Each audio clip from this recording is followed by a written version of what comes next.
பேசலாம்ல, கொஞ்சம் இதுவாக இருக்கும். ஐயோ என்ன மனுஷன் பாரு, எப்படி இன்ட்ரெஸ்ட்.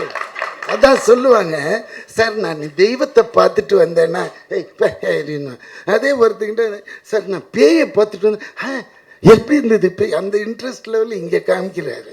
சார் ஒரு 21 வயசு இருக்கும் எனக்கு. அந்த டயத்தில் சரக்கு அடிக்கணுன்னாலே மகாபலிபுரம் போயிடுவோம், நானும் என் ஃப்ரெண்டும்.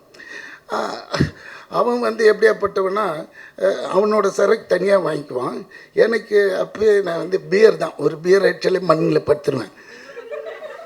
உண்மை அது. ஃப்ரெஞ்சு கேர்ள்னு ஒன்று ஃப்ரெஞ்சு கிஸ்ஸு தான் ஞாபகம் வந்துடுச்சு. அதுக்கப்புறம் கிட்ட போய் இது மாதிரி இன்னும் எனக்கு கொஞ்சம் கிஸ் பண்ணணும், டீச் மீ ஹவு டு கிஸ்ன்னு கேட்டேன். ஆக்சுவலும் பரவாயில்ல வாங்கிக்கலாம். முதல்ல தைரியம் தெரிஞ்சு இவ்வளோ ஒன்று தெரியும். ஐயோ கணேசா இங்கேருந்து போகலன்னா நீ போயிடுவிடான்னு நினச்சின்னு கிட்ட போய் தைரியமா சின்னும் போதே எனக்கு அந்த கிஸ் ஞாபகம் வந்துடுச்சு. அதனால் அதை எடுத்து கொடுத்த கவினுக்கு நல்லது. பட் இதை ரொம்ப பெருசாக போட்டுறீங்க, உங்ககிட்ட தயவு செஞ்சு சின்னதாக போட்டுருங்க. ஏன்னா இது பெருசாக போட்டால் என் வீட்லேயே முதல்ல செருப்படி விழும். அதனால் கொஞ்சம் எடிட் பண்ணிட்டீங்கன்னா. இது தலைமை.